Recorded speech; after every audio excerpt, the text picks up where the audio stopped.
Lesson 4 for my daughter. Midway in my career, I worked with a CEO who just did not like me. I don't know why, he just didn't. Whenever I'd walk into a room, he'd jokingly laugh and say, "Oh, it's her again." I didn't find it funny. As a matter of fact, I felt deflated, and it affected my ego big time. I eventually left that job and found success elsewhere. But Janae, don't ever let anyone else try to define you or make you feel less than, because you are enough.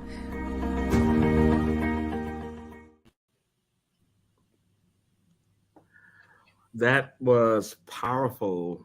Thank Good you. morning, good evening, depending upon what part of the world you're in. If it's Friday, it is the CEO series where we bring together global leaders, CEOs, entrepreneurs, innovators, and disruptors. Today, our guest is Judy Jackson, who's the former head of culture and engagement at WPP, world's largest advertising holding company. She is now the CEO and founder of JLC Ventures, based in New York City, helping companies build inclusive cultures and coach leaders to lead with empathy, authenticity, and humanity. Her earlier leadership roles included Global Chief Talent Officer at Wunderman Thompson, Chief Talent Officer at IPG Media Brands, Digitas, people leadership roles at Time, ABC Disney, and Planned Parenthood. Wow, such a pedigree. So glad to have you. How are you? I am great. I'm here at my daughter's college today. So, I always reminded that I'm someone that's in the working world, but I'm also a mom and a wife. And, my best job is probably the last two. Okay.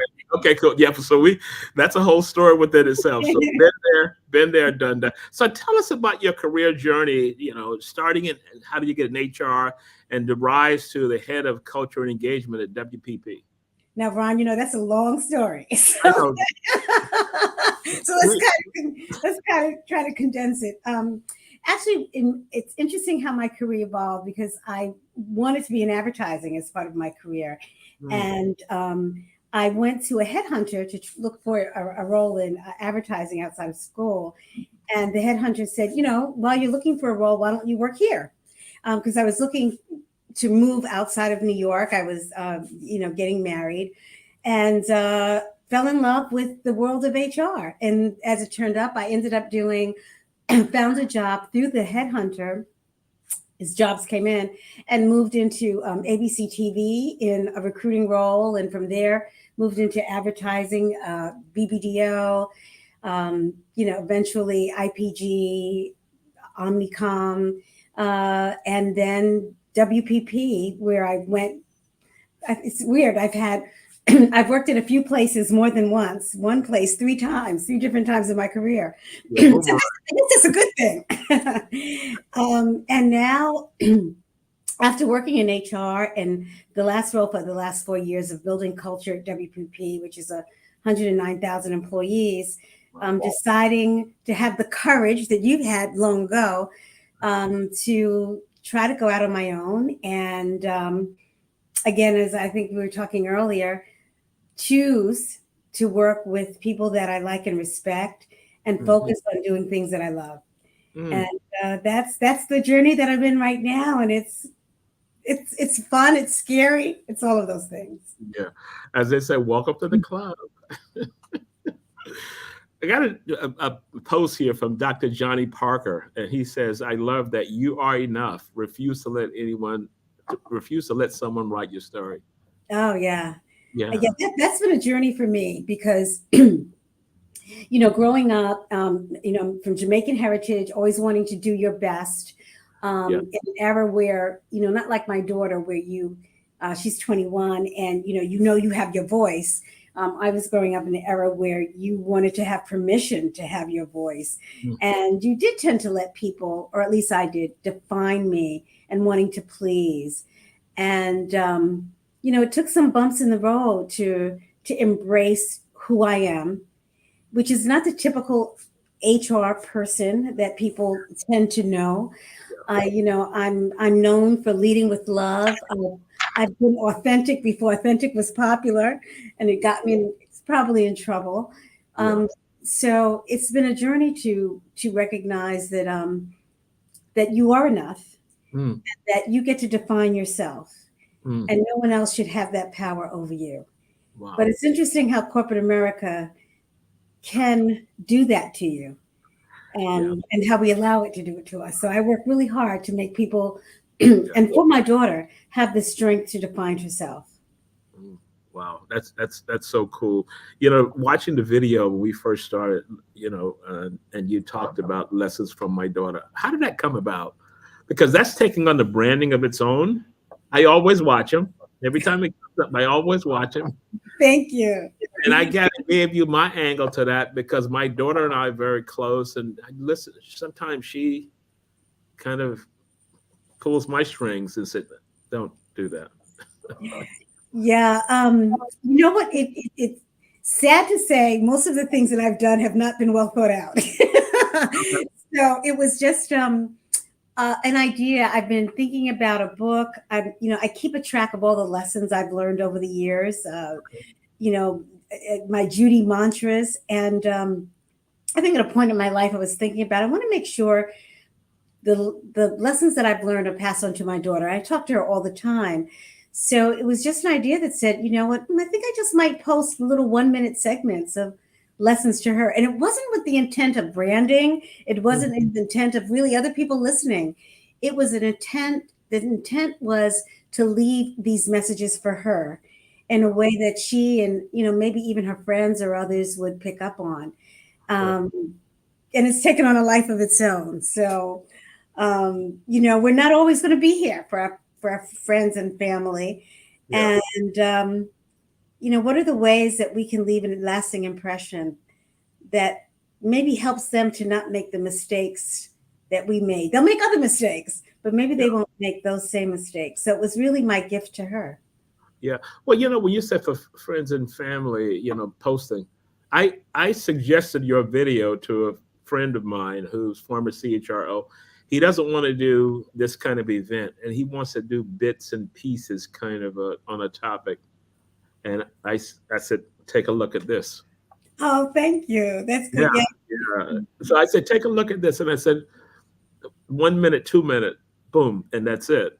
As opposed to, we were just talking before we started about Audible and half hour and all those kinds of things. That's maybe a bit much, but for someone that could work. Because when I first came across it, and this is what kind of connected me to you, I said, that's such a unique concept because you would always think it would be flipped, but we talk about what do we learn from our kids in that environment. So how did that start? I mean, when you talk about that, were you capturing her thoughts as she was kind of giving you her? So after I did, I think over the summer I did 12 lessons to my daughter from me. And then in this February, in honor of her 21st birthday, I posted lessons from her, things that I've learned from her. We have a very close relationship, me, her, and her dad. And so we often talk about, oh, that's an interesting story, Janae. You taught me something. And I always ask for permission. And I asked Janae, I would love to share some of the things I've learned from you because, relationships are two-way. And are you okay with that? And so the plan was originally she was supposed to do it herself. But my daughter is an introvert and a proud introvert. And so it was becoming painful forcing her to do it with me or instead of me. So I said, okay, well, let me just tell you what I've learned from you. Are you okay with me sharing that story? So, so maybe one day. We did a podcast together a few weeks ago. So that was you did. Wow, that's cool. I tried to. My daughter just got a promotion. She's head of global marketing for a company in the U.S. And I said, I would love to have a guest on the show. She said, nope, don't even do it. Well, I have to tell you, I have to repost her podcast. I feel so bad. She made me look so, in that she is so wonderful. I'm like, oh my God, I better take some speech classes or some presentation skills classes because she's just naturally, eloquent and transparent and warm. I mean, I'm between me and my dad. Her and her dad. I don't know who's her biggest fan. I think we have to compete for that one. But Okay, cool. So what does that say about the new generation? I call it the new DNA of a workforce. For an organization, how do you connect with that data set? yeah, Uh, it's such a wonderful journey to see them on. Being able to, they have a voice. They're not afraid to use their voice. They're not afraid to be bold. They're afraid to speak up, yeah. and they value your own humanity. They value you showing up as who you are. You Hmm. know, when I was starting the workplace, I showed up in, the white shirt and a blue suit, and now it's so refreshing that this generation of new leaders are showing up as who they are, and Hmm. most times not feeling they have to explain it. So they appreciate you people being who they are and bringing yourself, whatever Hmm. that is, your vulnerabilities, your strengths. Yeah, They're so much more forgiving. yeah. Well, when every company is kind of on this treadmill, the culture and all these kinds of things to try to get it right. And I think a lot of it is just a facade because it's the cool thing to do. Mm. If you had to advise a leadership team that could be C-suite or plus one, what would be some major takeaways that you would advise them? Because you do a lot of work with this level. How do you advise these people? It's interesting. Not a lot of the techniques really haven't changed. It's the accountability that has changed or should change. So, for example, one of my clients I was meeting with this week, and we're working with some groups at risk, based upon their employee survey. And instead of it being driven by HR, it's being driven by the CMO, CEO. Okay. And so it doesn't, so they're taking the realm, and people listen differently when it's coming from the business versus coming from the HR suite. Mm, And what I loved about this meeting that I went to, it was just on Tuesday, is that I was it was a Fortune 100 company in a room of all of their CEOs and global CFOs, and they were having the tough conversations around Black employees and why are they leaving and what are we doing that's wrong, and it wasn't the HR people talking; these were business leaders listening, and not yeah. only were they listening because companies have always done employee surveys and those kinds of things, but then the actions afterwards. Yeah. And I've worked in so many places where you do all that great work, you do the surveys, you do the listening circles, and then you do the same thing next year, but nothing's changed, nothing's happened. The momentum dies. But when it comes from the C-suite, when it comes from them listening to people at all different levels and making a commitment, and when that commitment is coming from the top, and that commitment is coming from the top of a leader that's has integrity, that's valued, that's trusted. Oh, Yeah. that's a game changer. That's a game Yeah. changer. Yeah. That leader who is authentic, who doesn't come across as a fake, because lots of times you see leaders, they'll say the right things and then they go back and do whatever they're going to do, Yeah. beyond that, which means it's 24/7, the way that we do that. I read an interesting research paper post COVID of Microsoft's attempt Oh, to, love Microsoft. they created the day that they closed down a department, analytics, statistical people, HR people, leadership, to start trying to figure out surveys and all these kinds of things. And one of the key findings of that is that post COVID, you need leadership that needs to listen more and you need to communicate better, because here's where it starts from here. Yes. And this is the same thing you're talking about. Right. Well, Satya Nadella, I had the pleasure of meeting him. He Mm, was, and when I was at WPP, he was Microsoft was one of their major clients, and sat in a room with him for 2 hours with other leaders from across Microsoft, who wanted to know more about culture, wanted to know what we were doing, wanted to know as an agency servicing Microsoft, what was our stance on building culture. He Okay. was listening. Also, when you read his story and read his book, he's so human. He tells his story about, he has a son who, has a disability. And I remember this story stuck with me. He talks about when he said to his wife, why is this happening to me, or us? Why is this happening to us that this is, that we have this situation with our child? And his wife said to him, it's not happening to us. This is happening to our son.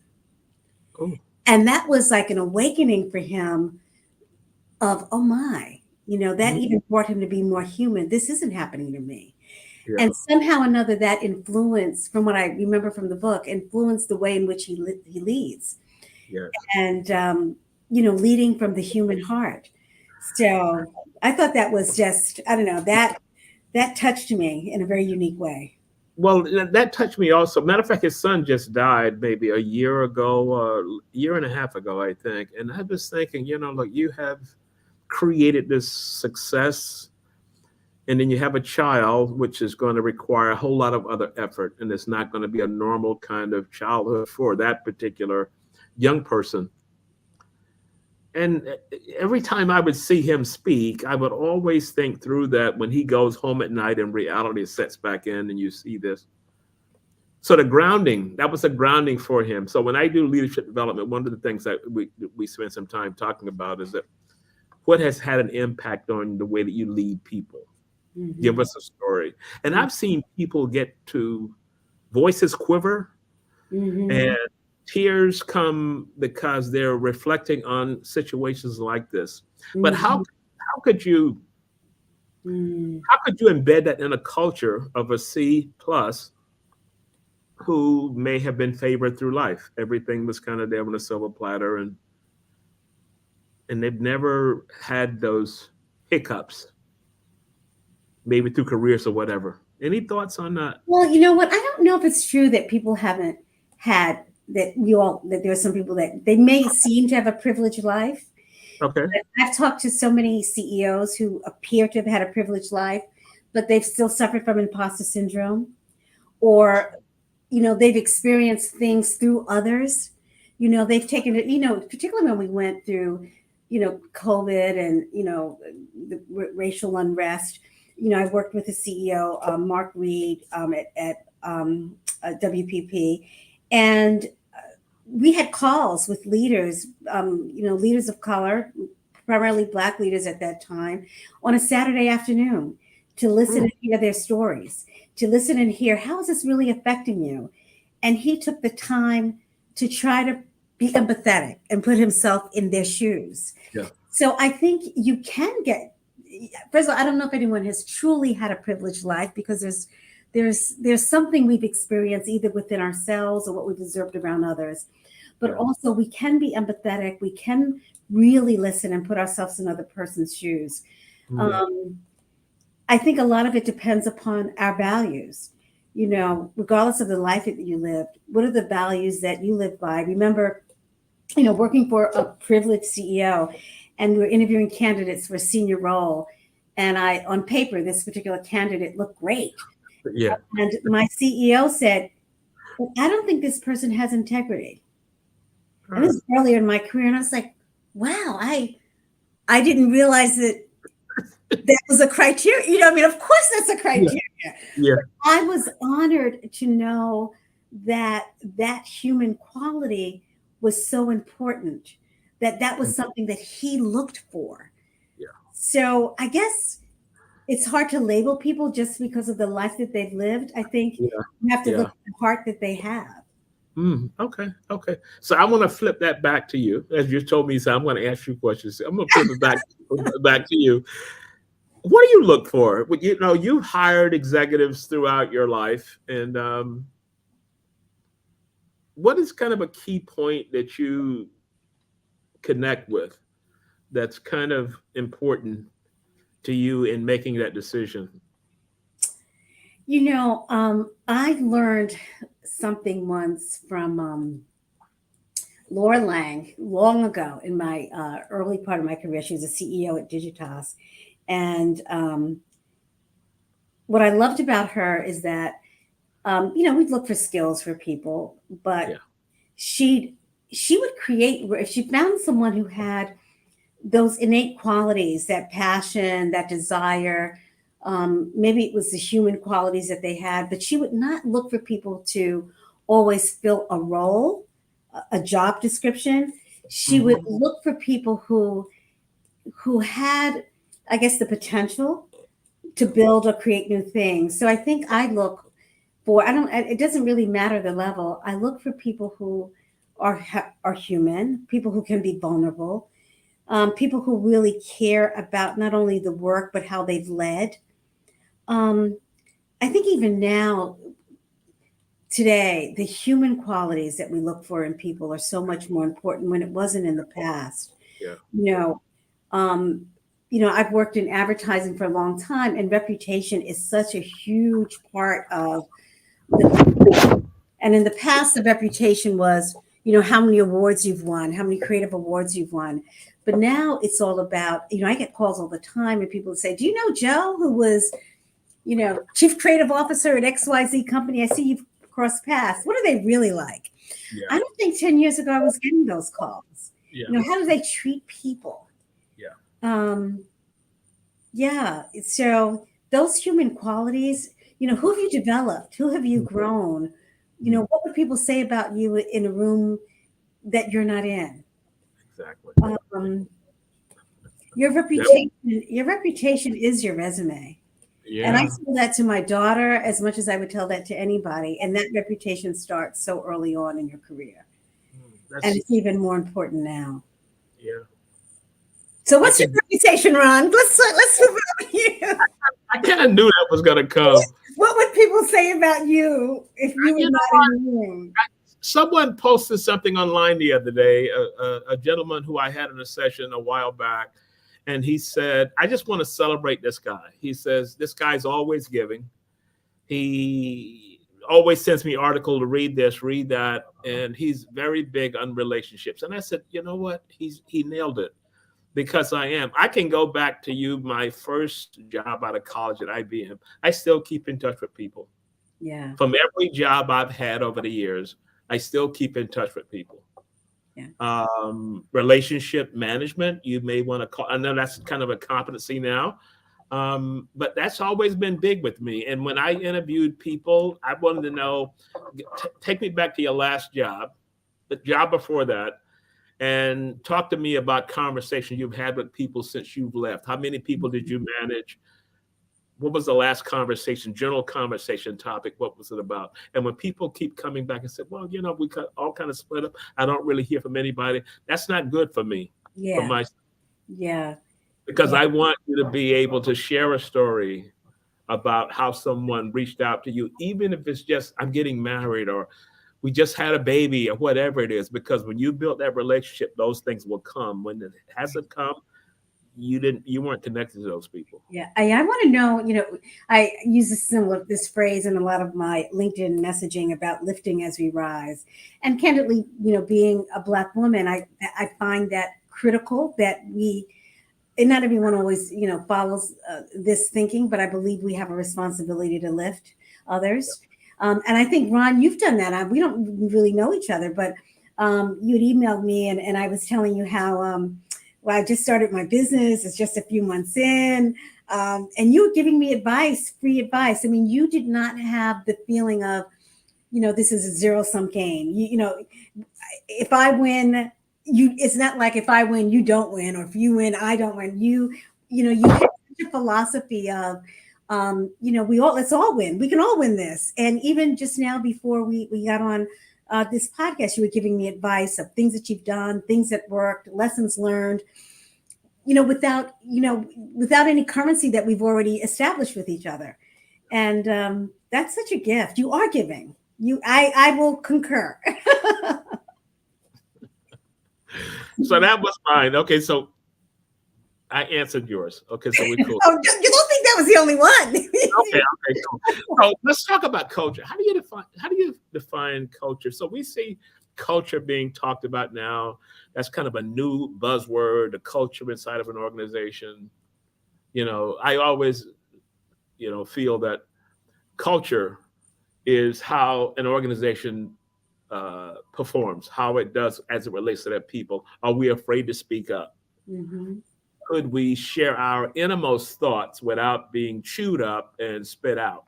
How do you define culture? Because that's been your life's work, and you've risen to the pinnacle of, when you were head of culture engagement at WPP. I mean, you've been at the mountaintop, top of the pyramid.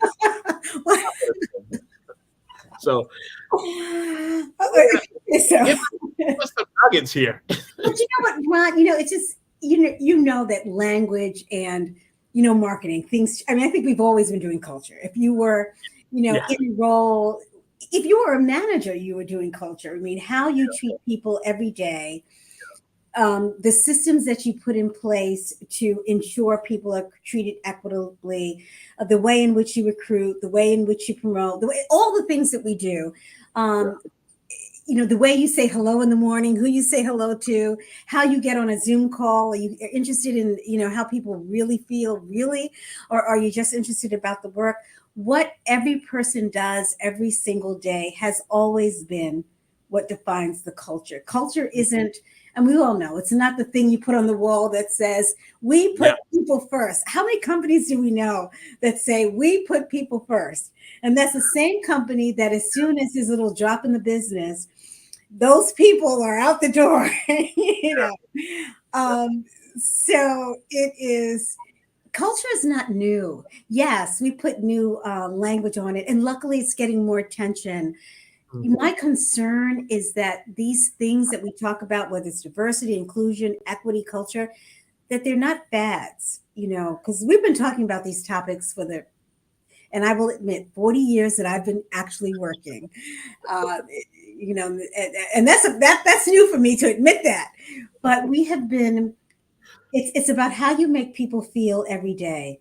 The Maya Angelou quote from years ago, people will forget how you, what you said, what you did, but they'll always remember the way you made them feel. How you make people feel every day is culture. Yeah. And that's all of us. That belongs to all of us. It's not a mandate. And my concern is that, how do you sustain it?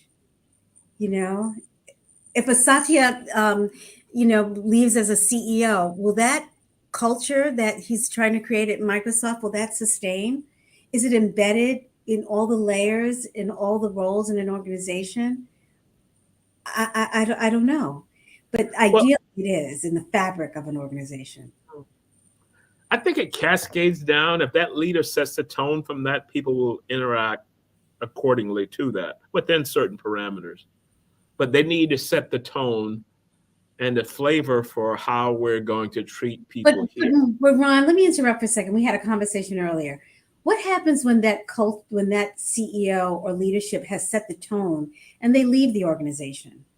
Because, we had a conversation about that earlier. That can change the culture dramatically.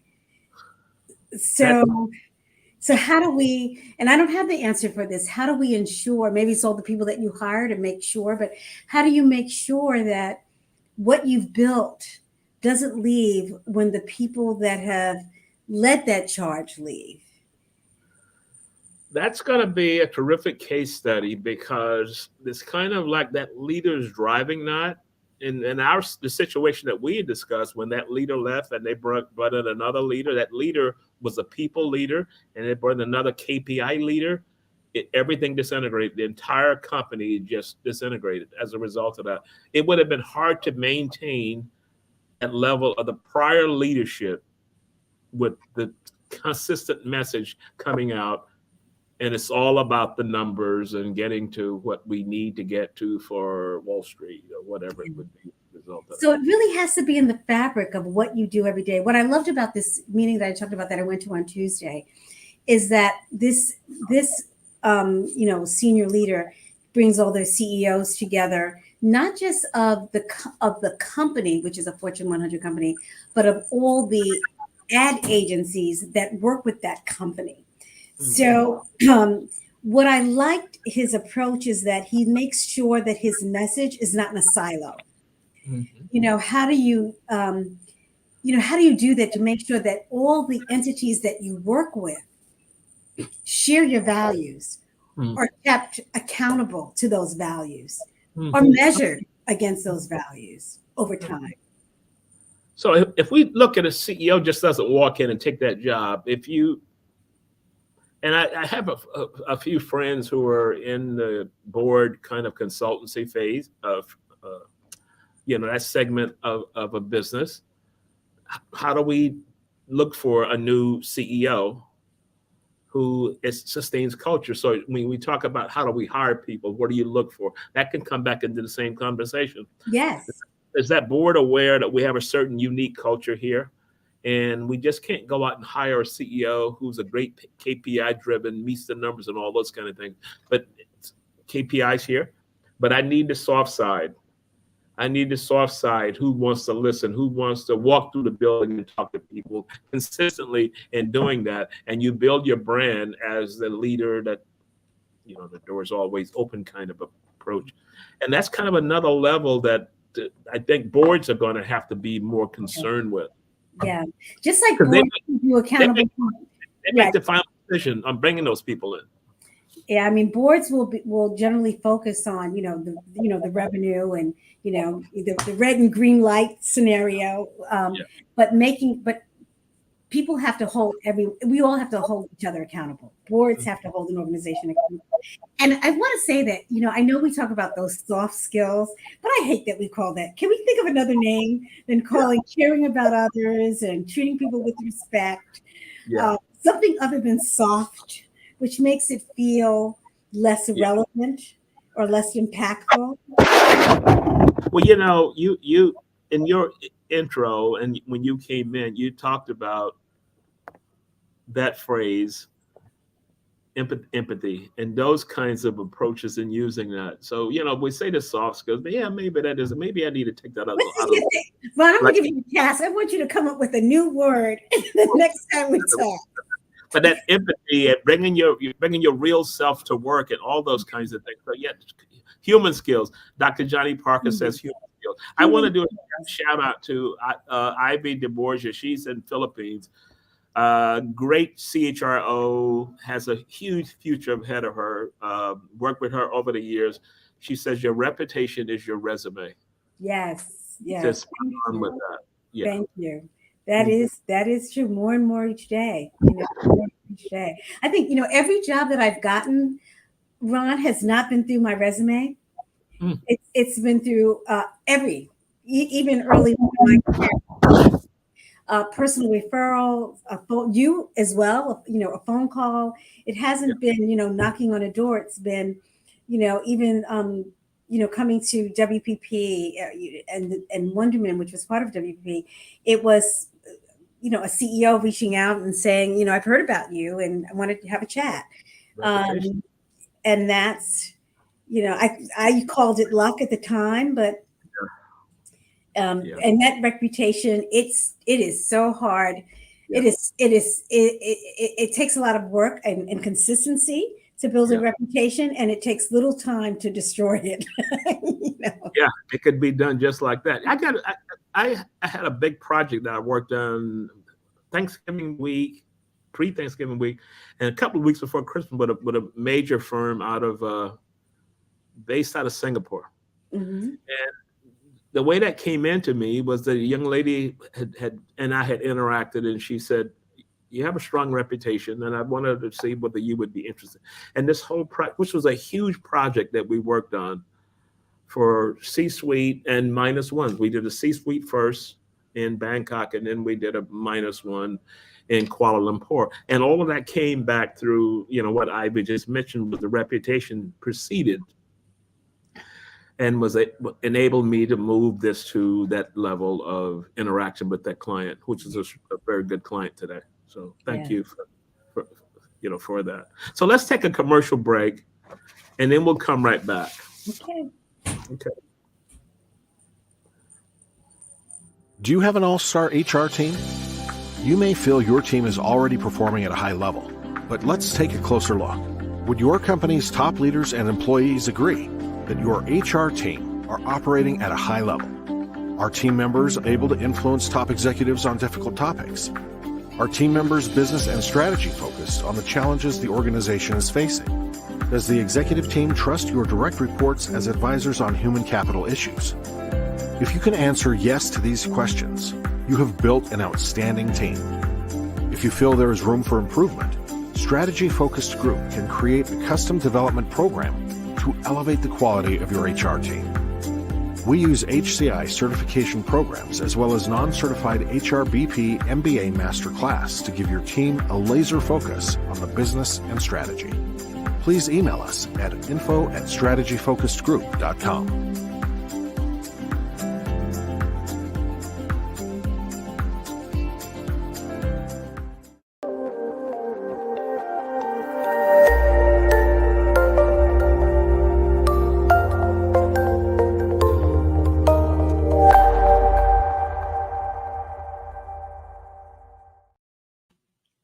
And we're back. You know what? I wanted to have a little discussion around, the George Floyd murder brought out companies. Well, companies kind of jumped on the bandwagon from my side, and everybody wanted to get in and say some things. And then now I'm going to say the most famous initials out there today is DEI. Integrated in the company culture and engagement initiatives. How do you, if an organization has never really had that focus, what advice would you give to leadership as to how we could approach this or build some kind of a DEI strategy? Well, I think I would first want to bring the leaders and great influencers of the organization together to make sure that they were serious about it. Okay. Because we can all participate in activities. We could say we're going to go to different kinds of schools to recruit. We're going to not demand college degrees, and people have put in various policies. But what that kind of organization do we really want to have? What are the values that we're going to hold ourselves accountable for? And so I think some assessment and self-awareness around who are we as leaders, and a commitment that this is something that we are all signing up for, is where I'd want to start first, versus sometimes I think companies start with activities. I also think that we spend a lot of time, at least in the early years, we talked about diversity, and it's sort of like, you welcome people into your home and you invite all these people to this wonderful party at your home, but there's not enough food. The music sucks, whatever. Cookout. It's just, so, but all the people are there, but it was not a great experience. And we don't spend enough time focusing on the experience. Yeah. Maybe I like wine, but maybe you like soda, or you like water, or maybe, you can't drink it all. It's not a one size fits all. So how do I make this experience that everyone coming into my home feels welcomed? And I think I would love for companies to spend more time creating an environment where everyone can feel welcomed versus focusing on the activities. Yeah. Because, we look at the churn hasn't changed. Overall, people will stay anywhere from 2 to up to 3 years in an organization. People are looking for meaning much more than they ever looked for before. I talked to someone who yesterday, who mid-level person who started a new job, and she's been in the job 2 months, and she was telling me, Judy, these people here work 18-hour days. I mean, I love the work that they do. They're doing meaningful work, but how can you survive like this? So, are we looking at the experience, that people have? And there's a question I want to ask you, Ron, because I want us to have a conversation. We said we would. So that coffee conversation, right? So, we have a mutual friend. Her name's Carol Watson. My buddy. Love. So I'm going to give a shout out to Carol. And Carol and I, over several months, have been having conversations, and I want your point of view on the word belonging. because diversity, equity, inclusion is now adding a B to it, DEIB, belonging. And I do have a point of view around that term. And I can tell you that first, or we could start with you. So you tell me, but I'm interested in hearing how you feel about the term belonging as, something we're trying to, I guess, aspire to in an organization. Well, the organizations I've worked for in my past and I was kind of the ink spot inside of the organization. In other words, one of the few that looked like me. Never really felt that sense of belonging as a part of that. Would I feel comfortable? I felt comfortable. I was able to navigate it, but it was more from a strategic perspective. And when you talk about bringing your whole self to work, I kind of couched that because I kind of created this persona because I knew that persona would get me to the next step and the next step, the next step. If I would not have used that strategy, I would have stayed where I was. So in coming out of school, the time that I came out of school, you had to adapt to that. For organizations today to try to create that, I don't think anyone should have to go through that. The organization should consistently message and communicate each person's experience.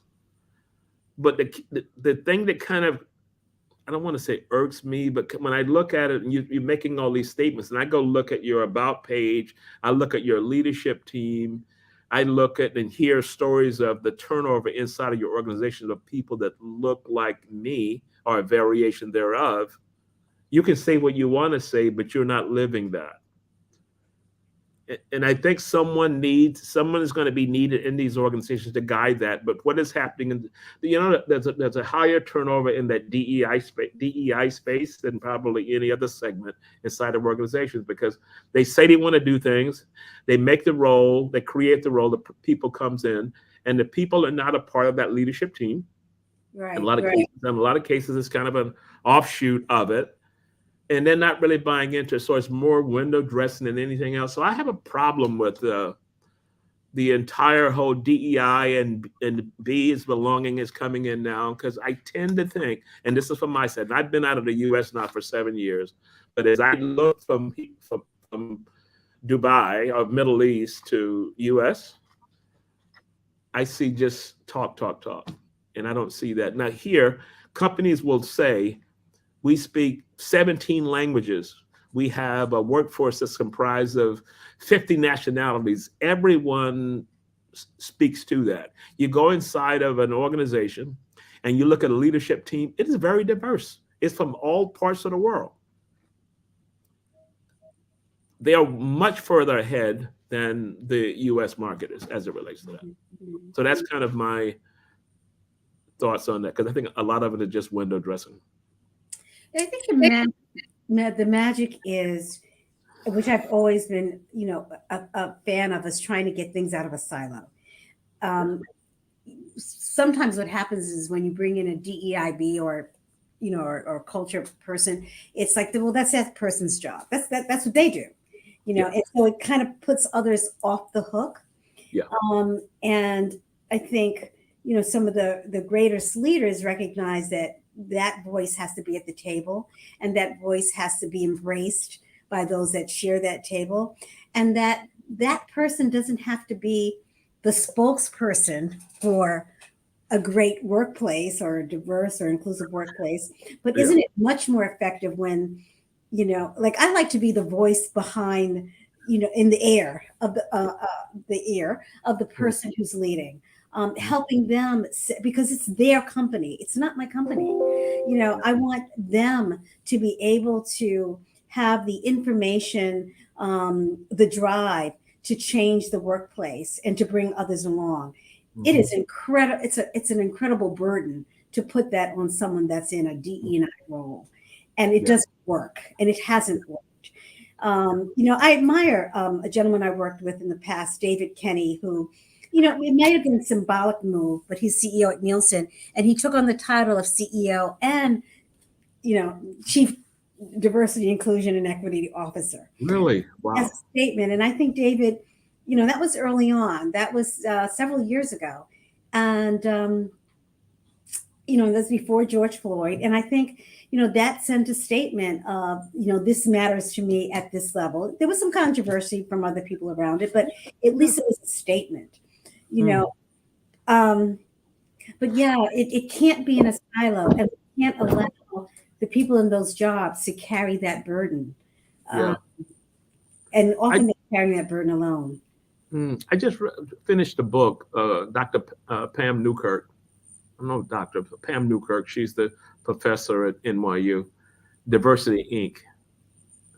It is the most amazing book because Pam is very statistical and analytical. And when she walks you through this entire diversity from affirmative action all the way through to where we are today, and it's very insightful. And I just finished it yesterday, as we were just talking on my walk. On Audible. Yeah, so I sent Pam a note because I know Pam personally. I told her, I said, I just finished your book. Absolutely amazing. But she's a person you should know. And I'll connect the two of you because she's cool people. So let's talk about, because as we come down to the end, what was the greatest leadership lesson that you've learned over your years in corporate, in working through climbing this mountain that we all climbed at one point?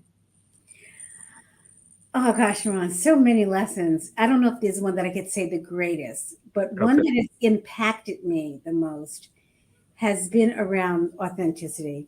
The story that I tell, and I think it's one of my lessons to my daughter, is I worked for someone early on who was trying to be a mentor to me as a manager as well, and called me into his office and said, Judy, your laugh is too loud. You take up too much space when you enter a room. You've got to calm it down. You've got to tone it down. And Ron, I tell people I tried to go in the mirror and change my laugh and try to be, a little bit more sedate. Yeah. And I couldn't do it. And I eventually left that job, and I ended up working for other people who was like, oh my God, I love your laugh. When you walk in a room, it lights up. Yeah. And I'm like, well, gosh, I'm going to take that advice versus the other. So I stopped wasting so much time trying to be this model that I thought you're supposed to be. It was taking too much energy. It was distracting from my passion and what I wanted to do. And I made a decision to show up as Judy.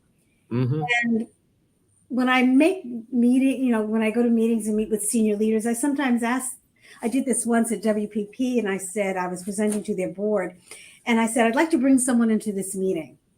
And I want to know if it's okay if I bring this person into the meeting. And they said, oh, sure. Who do you want to bring? And I said, I want to bring Judy. I want to bring Judy from Brooklyn.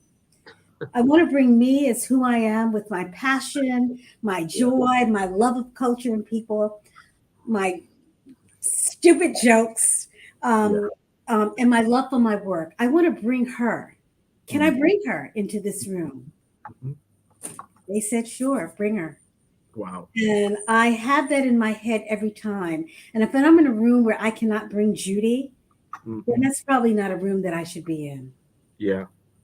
My first job so I'm going to respond to that because that took me back to a story. My first job out of college was working for IBM in sales. And I went out one day with one of the old grizzly senior guys who always met his numbers. And I was trying to go through the methodical kind of approach.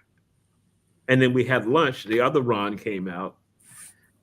And at the end of the day, he told me, he says, you know what? Never be afraid to let you come through to a client.